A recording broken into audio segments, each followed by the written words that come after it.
नमस्कार दोस्तों, मैं रोहित कुमार आप सभी लोगों का directstudy.com पे बहुत बहुत स्वागत करता हूं। आज के क्लास में हम लोग बात करेंगे कॉन्सेप्ट किंग के बारे में। जी हाँ, इसमें हम लोग चैप्टर नंबर 8 पे आ चुके हैं और आज बात करेंगे त्रिभुज के केंद्रक की। जी हाँ, इससे रिलेटेड कई सारे टॉपिक्स हैं, उसको कंप्लीट करेंगे कुछ मिनट के अंदर। आइए देखते हैं। जैसा कि मैंने बताया, चैप्टर का नाम है हमारा सेंट्रोइड, केंद्रक। क्या क्या इसमें कॉन्सेप्ट है उस सारे चीज़ को देखिए एक एक करके। सबसे पहले कहा जा रहा है कि केंद्रक कब बनते हैं, जब त्रिभुज के सभी 3 माध्यिकाएं प्रतिच्छेद करती है।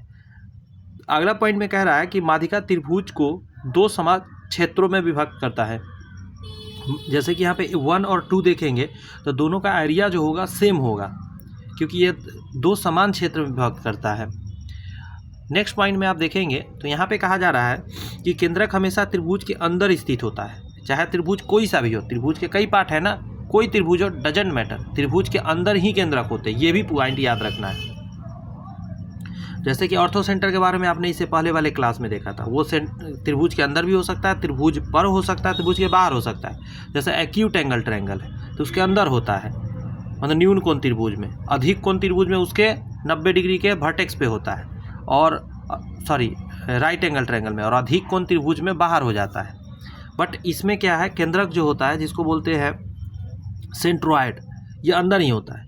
बात समझे? अब जैसे देखिएगा जरा, यहाँ से ऊपर से ए से माध्यिका आया, डी पर मिला, सी से जाके एफ पर मिला, और उसी तरह बी से अगर देखेंगे तो ई पर मिला। तीनों जहाँ मिला बीच में उसको ग्रेविटी बोलते हैं। जी, जी से इसको सूचित किया जाता है। जी लिखा हुआ है, आप देख सकते हैं। इस पॉइंट का नाम याद रखिएगा। यहाँ पे ये जितने भी ट्रायंगल आपको दिख रहा है, 1 2 3 4 5 6 टोटल ट्रायंगल दिख रहा है, ये सारे ट्रायंगल जो छोटे छोटे, सबका एरिया बराबर है। कोई देखने में आपको बड़ा या छोटा लग सकता है, लेकिन देख सकते हैं माध्यिका द्वारा बनाया गया 6 त्रिभुजों का क्षेत्रफल बराबर होता है। ये थोड़ा सा ख्याल रखना है। अब उसी के आधार पर यहाँ पे बता दिया गया है कि area of each triangle 1/6 area of बड़का वाला ट्रायंगल, बड़ा ट्रायंगल का ही पार्ट है। और मान के चलिए कि ऐसे 3 भागों में ट्रायंगल को बनाते थे, इस तीनों का भी एरिया बराबर होगा। बात समझ में आ रही है? एक चीज़ यहाँ से कॉन्सेप्ट पर ध्यान रखना है, जो कई बार एग्जाम में आए हुए हैं, तो इस पर क्वेश्चन भी आते हैं। कह रहा है कि केंद्रक हमेशा माध्यिका को 2 और 3 के अनुपात में विभाजित करता है। यानी कि ये जो मान के चलिए ए से डी पर जो आया है, एक लाइन खींचा गया है, तो ये जी जो बना है, ये जो जी जहाँ बना है, तो इसके ऊपर वाला पार्ट जो है वो 2 भाग होता है और नीचे वाला पार्ट 1 भाग होता है। यानी ये कट रहा होता है आपका 2 और रेशियो 1 में, ये रेशियो में कटता है हमेशा। जिस भी डायरेक्शन देखना हो, डजंट मैटर। यहाँ से यहाँ होगा आपको, यहाँ से यहाँ होगा आपका, अगर इधर से देखेंगे तो 2 पार्ट, और नीचे वाला ऐसे देखेंगे तो 1 पार्ट, इधर 2 पार्ट और नीचे वाला इधर 1 पार्ट, ऐसे करके होगा। वही चीज़ यहाँ पे रेशियो में दिया गया है। तो रेशियो पर कई सारे क्वेश्चन आते हैं, तो थोड़ा सा ख्याल रखना है। ऐसा इसलिए भी होता है कि इसको भी आप समझ के याद रख सकते हैं। एक सेकंड दीजिए जरा। हाँ, यहाँ पे आप देखेंगे तो अगर हम ऐसा बात करते हैं, इसके 1 पार्ट को निकाल के यहाँ डालते हैं,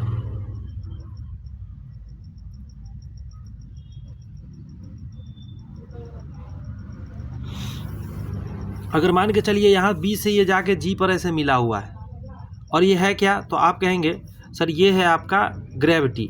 इसमें का आधा निकाल कर डाला हुआ है। जो पिक्चर देख रहे हैं ना, इसके यहाँ से यहाँ तक का पार्ट डाला गया, ये वाला, ये निकाल के यहाँ डाला गया है, और ये ऐसे लिया गया है। तो एक तरह से देखेंगे तो यहाँ तो 2 पार्ट हो गया, 2 एरिया हो गया, इसका 1 एरिया हो गया। तो इसका रेशियो आ गया 2:1। क्यों आया 2:, ये बताने का कोशिश किया जा रहा है। ये जो भी मैंने आपको समझाया कि ये जो आ रहा है ऊपर 2 पार्ट होता है, नीचे 1 पार्ट, तो इसको समझाने के लिए दिया गया है कि इसका एरिया 1, इसका एरिया 1, तो 2 एरिया हो गया, और इसका एरिया 1 है। तो आप इसके सामने 2 पार्ट, 2 एरिया के सामने तो 2 हो जाएगा, 1 एरिया के सामने 1 हो जाएगा। उसी चीज़ को यहाँ समझाया गया इस तरीका के लिख कर। ये थ्योरम जान लीजिए जरा, इसका नाम है अपोलोनियस थ्योरम। कहता है to find length of median. ये जो मीडियन है, इसका लंबाई कैसे निकालिएगा, तो निकालने का तरीका होता है, यहाँ से देख सकते हैं। आपको पहले तो पता होना चाहिए, इधर अगर थीटा कहिएगा तो इधर 180 माइनस थीटा होगा, क्योंकि 90 डिग्री पर आके टच हुआ है वो।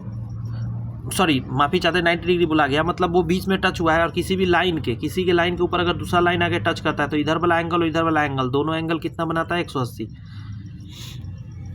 उसी चीज़ को आप जैसे ही आप कॉस के रूप में अगर लिखेंगे आप, तो कॉस से 180 माइनस थीटा क्या होगा? तो माइनस कॉस थीटा होता है। तो यहाँ पे एक फार्मूला निकल कर आता है और ये आपको पता हमेशा माइंड में रखना है, क्या है, ए बी का स्क्वायर, ए बी कहाँ है, यहाँ है, ए बी का स्क्वायर अब प्लस ए सी का स्क्वायर बराबर होता है 2 ब्रैकेट के अंदर A D square, A D कहाँ है, ये height 2AD square plus B C का नीचे वाला बी सी का बी सी स्क्वायर बटा 4। इसको ऐसे में ज़्यादा अच्छे से याद रहता है। यहाँ पे जो दिया गया अच्छी बात है, बट ऐसे A B square plus A C square का आधा, इसका आधा किसके बराबर होता है, तो ए डी स्क्वायर और प्लस बी सी बटा 2 का होल स्क्वायर। ऐसे याद रखना ज़्यादा आसान होता है, क्योंकि याद रहता है कि इसका और इसका स्क्वायर करके आधा कर देना है। किसके बराबर होगा, तो इसके स्क्वायर और बटा वाला ये जो बटा है इसका आधा करना है, क्योंकि एक पार्ट लेना है ना, मान के चलिए मन में ऐसे, तो आधा का स्क्वायर कर देंगे। देखिए यहाँ पे आधा का स्क्वायर कर दिया गया। वैसे ये इसको याद रखना है थोड़ा सा। एक बार फिर से रिपीट करा देता हूँ। ये आखिर है क्या, इधर का स्क्वायर करना है, इधर का स्क्वायर करके जोड़ देना है, तो आपको क्या आएगा, ये जो बीच वाला है हाइट इसका स्क्वायर और ये जो नीचे है बेस इसका आधा का स्क्वायर, या ये स्क्वायर करके चौथा भाग कर देंगे तो काम आपका हो जाएगा। यहाँ पे उसी बात को अलग अलग एंगल से लिखा गया, इधर से भी लिख सकते, इधर से भी लिख सकते, इधर से भी लिख सकते, हर तरफ से लिख सकते हैं ना, ये स्क्वायरिंग वाला पार्ट, इसलिए 3 तरह से यहाँ दिया गया है। अब उससे ना एक कॉन्सेप्ट बिल्ड होगा, उससे क्या कॉन्सेप्ट बिल्ड होगा उसको यहाँ से देखिएगा। उससे ये निकल कर आएगा, उस सभी को आपस में क्या कर दिया गया है, मिला दिया गया है। तो निकल के आता है वो यहाँ पे है फार्मूला लगाना हुआ, निकल कर क्या आता है कि 3AB square plus BC square plus CA square बराबर होता है 4 ब्रैकेट के अंदर AD square plus BE square plus CF square होता है।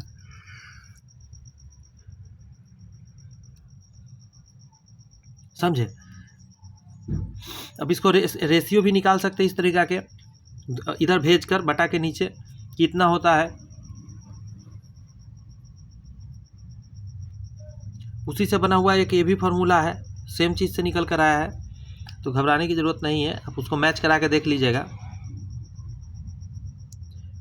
वैसे ये काम का तो है नहीं, ज़्यादा क्वेश्चन इस पर कभी आता नहीं है, एक आध बार आया है, तो ये जान लीजिए। फिर भी एक ट्रायंगल है, उसके अंदर आपको देख सकते हैं G4 ग्रेविटेशन है, मतलब सेंट्रॉयड है।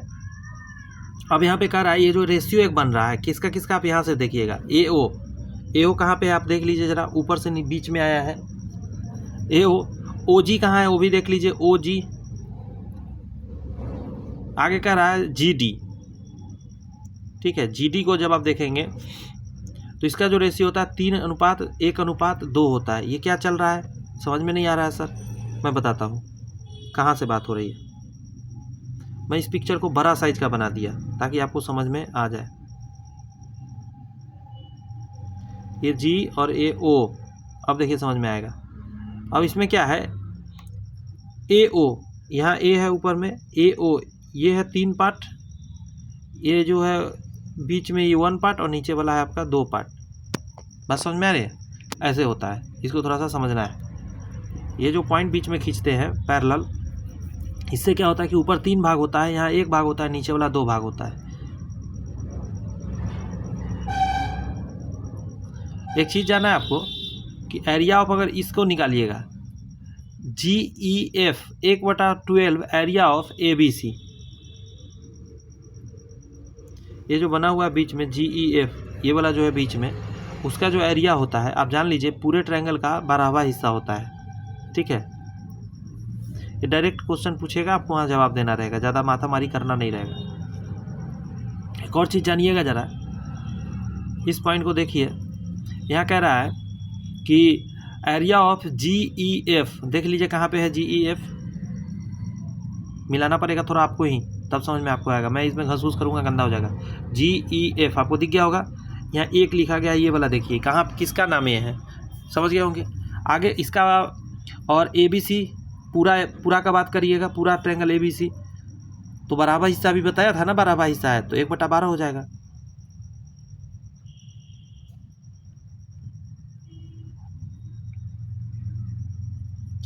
हाँ, ये कॉन्सेप्ट जानना जरूरी है क्योंकि ये इस पे क्वेश्चन पीछे आया है।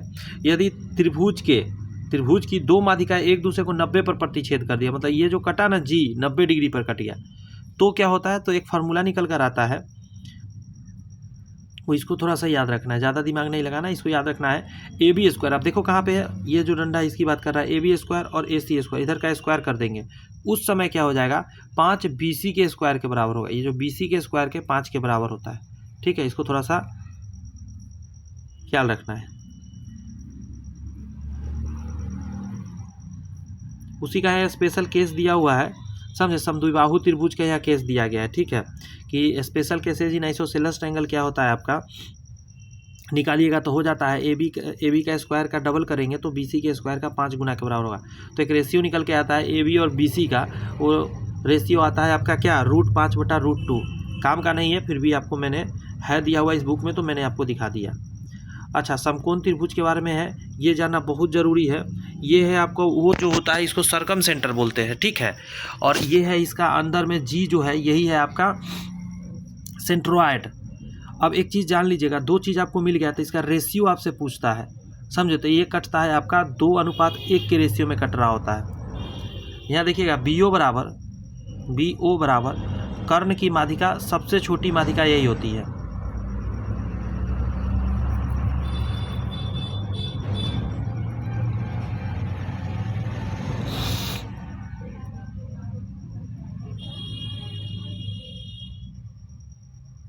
हाँ, ये जानना जरूरी है आपको।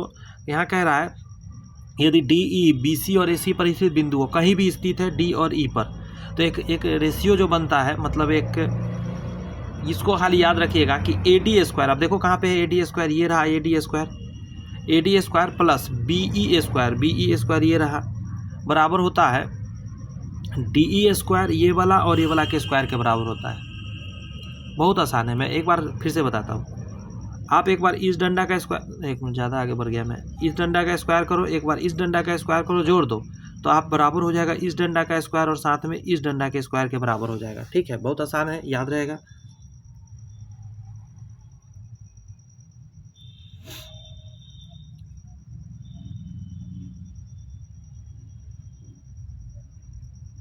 यहाँ से एक एरिया का फॉर्मूला देख सकते हैं, area of triangle 4/3, area of triangle made by using length of all 3 medians.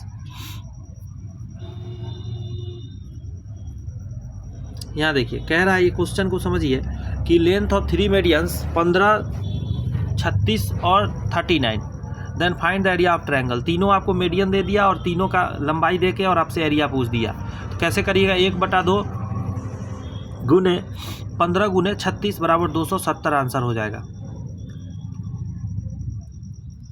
क्या कह रहा है, एरिया ऑफ त्रिभुज बराबर 4/3 सभी 3 माध्यिकाओं की लंबाई का उपयोग करके बनाया गया त्रिभुज का क्षेत्रफल।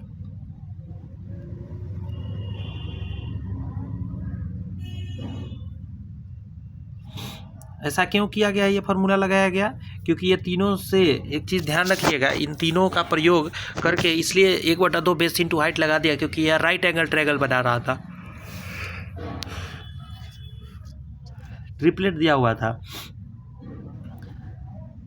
5, 12, 13 का ट्रिपलेट है, ये 5, 12, 13 का ट्रिपलेट है, उसको 3 से गुना करके लिखा गया है।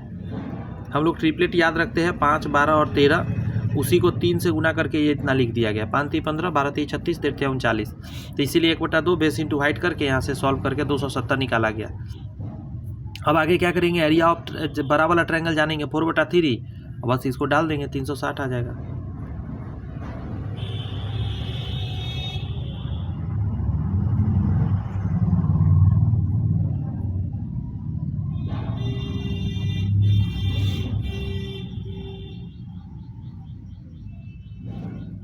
एक कॉन्सेप्ट और आपको जानना है, यहाँ देखिएगा, ये कॉन्सेप्ट क्या कह रहा है कि मान के चलिए किसी भी ट्रायंगल में आपने क्या करा, ये जो ट्रायंगल था इसका एक डंडा इधर बढ़ा दिया, एक डंडा इधर बढ़ा दिया, और बाहर में एक सर्कल डाल दिया आपने, सर्कल तीनों भुजाओं को टच करके जा रहा है। मान के चलिए इसका एक 13 था, एक 15 था, एक क्या था 14 था साइड।